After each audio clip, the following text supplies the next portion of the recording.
Hello everyone, my name is Gyanendra Rai and today we are going to discuss a problem which is quite frequently asked in different competitive examinations.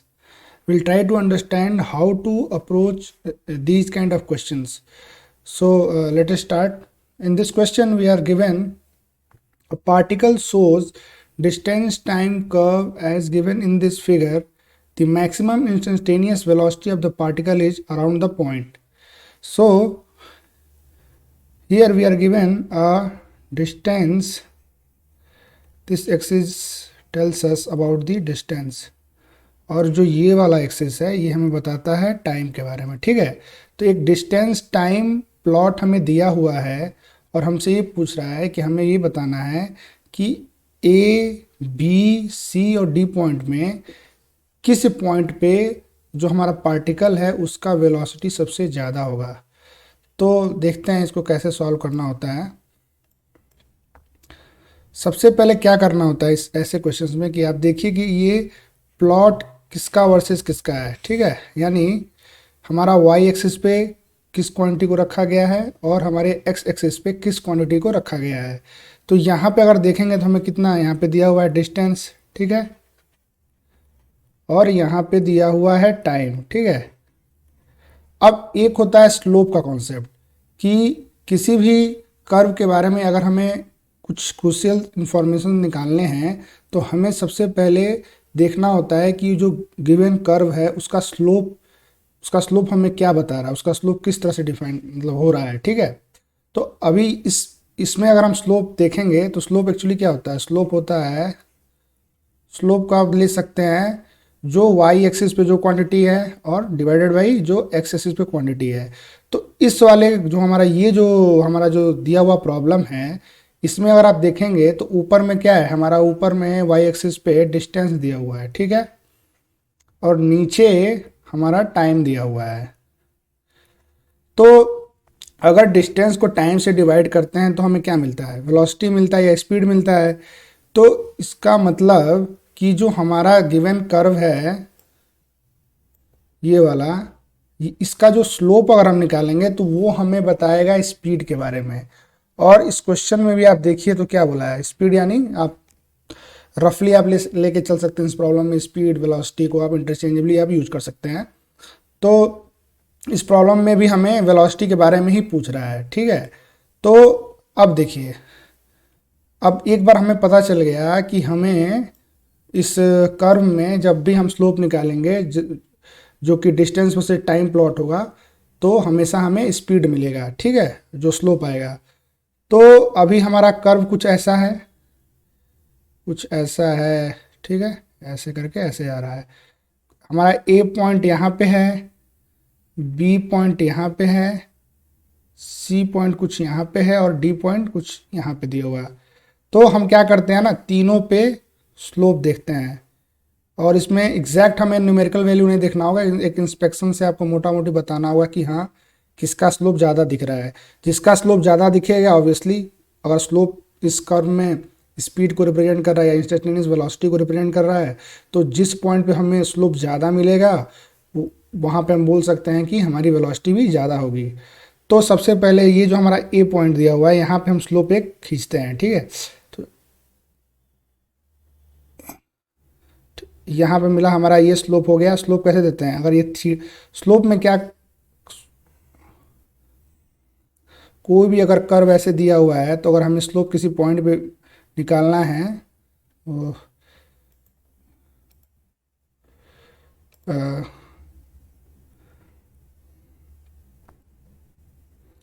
अगर कोई भी फर्ज करो कोई भी एक random ऐसा स्लोप दिया हुआ है तो कर्व दिया हुआ है, तो हमें किसी भी पॉइंट पे अगर हमें स्लोप निकालना हो तो हम क्या करते हैं, उस पॉइंट से सिर्फ उसी पॉइंट से एक स्ट्रेट लाइन पास कराते हैं। ठीक है, जो कि सिर्फ इस पॉइंट से पास करे और जो वो एंगल बनाता है यहाँ जाके, वो एंगल उसका हम टैन लेते हैं, टैन थीटा, यही हमारा स्लोप देता है।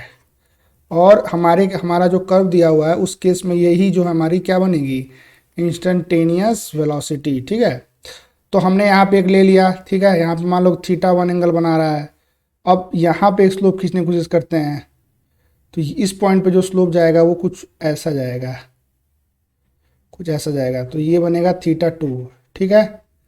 और जो ये वाला स्लोप है यहाँ पे, अगर यहाँ पे आप बनाने की कोशिश करेंगे स्ट्रेट लाइन, तो ये देखो और ये स्ट्रेट सीधा हो जा रहा है। ठीक है। तो ये हो जाएगा हमारा थीटा 3, ये थीटा 3 एंगल बना रहा है। और अगर यहाँ पे हम स्लोप बनाएं, यहाँ पे अगर हम स्लोप करने की कोशिश करें, तो ये लाइन कुछ ऐसे पास करेगी और यहाँ से जो एंगल बनेगा आके ये मान लो यहाँ कट करता है थीटा 4, हमारा डी पॉइंट पे, यहाँ पे डी पॉइंट हो गया, ये हमारा हो गया सी पॉइंट, और यहाँ पे कुछ था हमारा बी पॉइंट। तो अगर आप देखेंगे तो हमें क्या मिला, हमें कुछ इस तरह का स्लोप मिल रहा है। ए पे कुछ स्लोप इस तरह का जा रहा है, बी पे अगर देखें तो थोड़ा सा और उठता हुआ हमें स्लोप मिल रहा है, और अगर सी पर देखें तो सबसे ज़्यादा हमें स्लोप मिल रहा है सी पॉइंट पे, यहाँ पे। क्यों?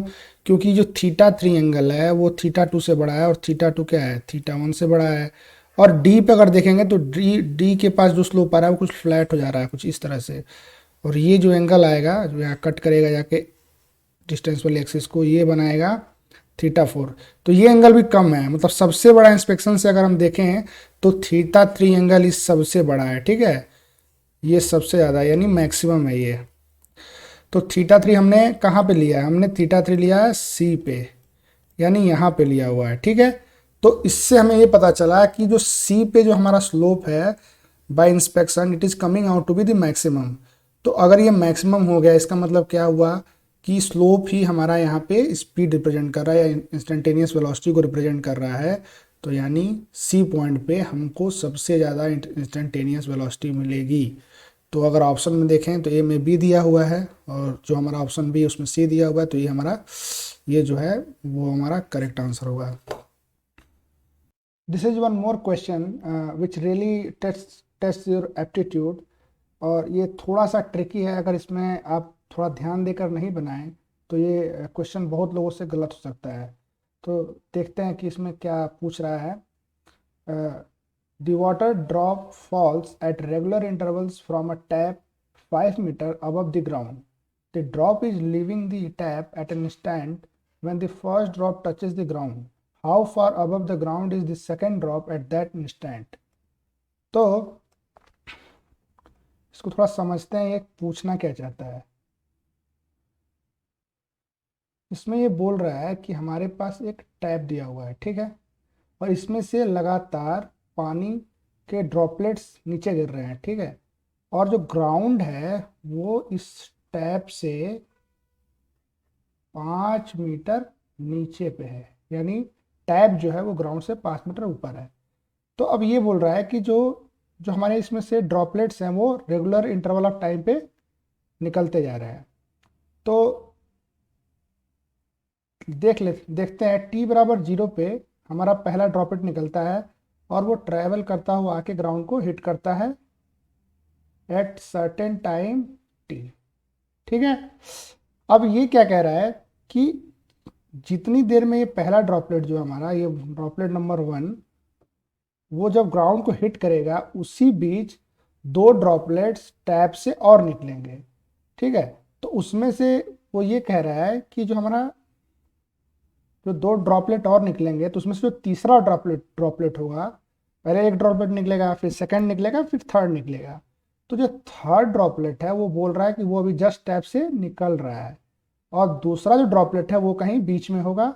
और ये बता रहा है कि इस टाइम पे जब ये हिट कर रहा है फर्स्ट ड्रॉपलेट ग्राउंड को, ठीक है, तो उस टाइम पे ये बोल रहा है कि तीसरा ड्रॉपलेट जस्ट निकल रहा है, पहला तो हिट कर चुका है t = t पे, और हमारा सेकेंड ड्रॉपलेट बीच में कहीं है, और हमें यही बताना है कि वो जो सेकेंड ड्रॉपलेट है वो ग्राउंड से कितनी ऊंचाई पर होगा। तो सबसे पहले तो हमें ये पता लगाना होगा कि ये जो t = 0 से हम अपने अपने टाइम मेजरमेंट को हम शुरू करते हैं जब पहला ड्रॉपलेट टैप से निकलता है, तो हम वहाँ पे 0 बोल देते हैं कि जब फर्स्ट ड्रॉपलेट जब टैप से निकलता है उस टाइम को 0 बोलते हैं। फिर हमारा टाइम बढ़ना शुरू होगा और ये ड्रॉपलेट आते आते आके हिट मारता है ग्राउंड को t = t पे, ठीक है। अब हमें ये निकालना है सबसे पहले कि ये t है कितना। तो इसके लिए हमारे पास क्या है कि जो ड्रॉपलेट फर्स्ट ड्रॉपलेट है वो 5 मीटर नीचे की तरफ ट्रेवल करता है under the influence of gravitational acceleration, जो कि नीचे ही होगा। और टाइम तो हमें निकालना ही है। और एक और चीज़ हमें पता है कि जो इनिशियल वेलोसिटी वो जीरो होगी। क्यों? जब ये ड्रॉपलेट जस्ट यहाँ से निकलेगा तो उसके पास कोई वेलोसिटी नहीं होगी, और जब ये नीचे जाएगा तो कुछ वेलोसिटी अटेन करता हुआ जाएगा, बढ़ता जाएगा और आके हिट करता है। तो हमें उससे मतलब नहीं है। हमें बस इतना जानना है कि जब ड्रॉपलेट टैप से फर्स्ट ड्रॉपलेट निकलता है उस टाइम पे उसकी इनिशियल वेलोसिटी जीरो होगी। तो जब हमें ये तीन चीज़ें पता हैं तो हमारे पास एक इक्वेशन होता है एस बराबर U T plus half A T square. इसमें सारे वैल्यूज को डालते हैं तो एस होगा 5, यू तो जीरो ही हो जाएगा, और हाफ ए की जगह जी, और जी को बोला है 10 लेने के लिए, टाइम की जगह आपको तो निकालना ही है। तो इसको हम सॉल्व करेंगे तो हमें जो टाइम मिलेगा वो आएगा t इक्वल्स टू 1 सेकेंड। तो हमें ये तो पता चल गया कि भाई साहब जब ये ड्रॉपलेट यहाँ से निकलेगा फर्स्ट ड्रॉपलेट और जाके हिट करेगा, उतने उतने उसके बीच में 1 सेकेंड पास हो चुका होगा। ठीक है।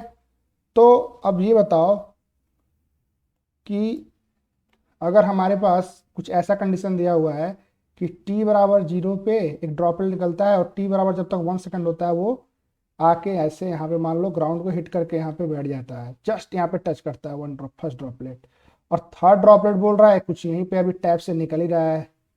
तो अगर आप अपना लॉजिक लगाएं और सिंपली सोचें कि हमारे पास दो ड्रॉपलेट है, एक ग्राउंड को टच करता हुआ और एक टैप पे, और एक बीच में ड्रॉपलेट है, कहीं पे भी होगा वो। और इसमें ये साथ में आपको एक इन्फॉर्मेशन दिया हुआ है जो कि बहुत इंपॉर्टेंट है, और शायद यही चीज़ अगर आप ध्यान नहीं देंगे तो आप इस प्रॉब्लम में फंस जाएंगे। जो शुरू में उसने बोलता है at regular intervals, this is the most prominent keyword from this question, और इसको मिस करने के बाद ये प्रॉब्लम बन नहीं सकता है। तो यहाँ पे हिंट छुपा हुआ है, आप बता सकते हैं कि दूसरा ड्रॉपलेट कहाँ पे है। तो हमें पता है कि 1 सेकेंड बीत चुका है और फर्स्ट ड्रॉपलेट हिट कर चुका है, तीसरा ड्रॉपलेट जस्ट निकलने वाला है। तो अगर रेगुलर इंटरवल पे निकल रहा होगा तो इसका मतलब पक्का जो हमारा सेकेंड ड्रॉपलेट है वो इससे 0.5 सेकेंड बाद आया होगा, और तीसरा ड्रॉपलेट ये जो दूसरा ड्रॉपलेट है उसके 0.5 सेकेंड बाद जनरेट अभी हुआ होगा। तो हमें इतना समझ में आ गया कि जब 1 सेकेंड बाद पहला ड्रॉपलेट टैप से निकलता है और आके ग्राउंड को हिट करता है, उसके 0.5 सेकेंड बाद ये दूसरा ड्रॉपलेट निकलता है और वो 0.5 सेकेंड के अगेंस्ट ही डिस्टेंस ट्रेवल किया होगा। यानी कि जब 1 सेकेंड पे फर्स्ट ड्रॉपलेट ग्राउंड को हिट करता है उससे 0.5 सेकेंड बाद सेकेंड ड्रॉपलेट निकलता है, यानी उसने टोटल ट्रेवल टाइम उसके लिए कितना हुआ? 0.5 सेकेंड हुआ। तो हमें ये निकालना है कि 0.5 सेकेंड में सेकेंड ड्रॉपलेट टैप से निकल के और कितना नीचे तक आता है।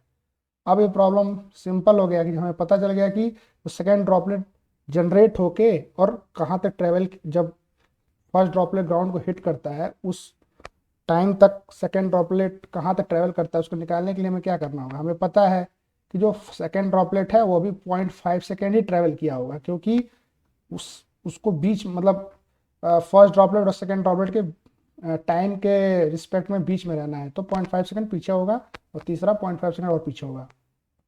तो 0.5 सेकेंड के अगेंस्ट हमें निकालना है कितना डिस्टेंस ट्रेवल किया होगा। यू हमें इस केस में भी जीरो मिलेगा, इनिशियल वेलोसिटी, और एक्सेलरेशन वापस हम ले सकते हैं 10 मीटर पर सेकेंड स्क्वायर डाउनवर्ड्स। तो अब वापस वही फॉर्मूला लगाते हैं, एस बराबर अब की बार यू हो गया 0, हाफ एक्सेलरेशन रखिए यहाँ पे 10 टी स्क्वायर यानी 0.5 का होल स्क्वायर। तो ये कितना आएगा? इसका आंसर आएगा 1.25 मीटर्स। यानी हमें ये पता चल गया कि जब हमारा जो पहला ड्रॉपलेट है जब वो यहाँ ग्राउंड के पास होगा, और जब हमारा तीसरा ड्रॉपलेट जब से यहाँ जनरेट हो रहा होगा उस टाइम उसी वक्त जब ये यहाँ पे हिट कर रहा है उसी वक्त यहाँ जनरेट हो रहा होगा तीसरा ड्रॉपलेट, और सेकेंड ड्रॉपलेट 0.5 सेकेंड में 1.25 distance, sorry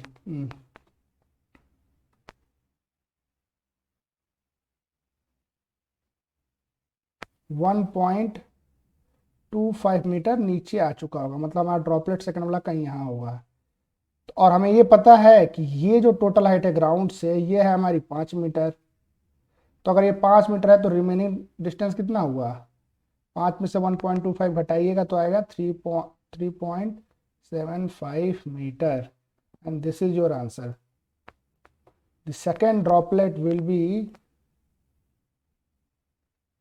at height equals to 3.75 meters above the ground at the instant when the first droplet, which was generated 0.5 seconds earlier, would be hitting the ground. So that's all for today, and thank you very much for watching this video.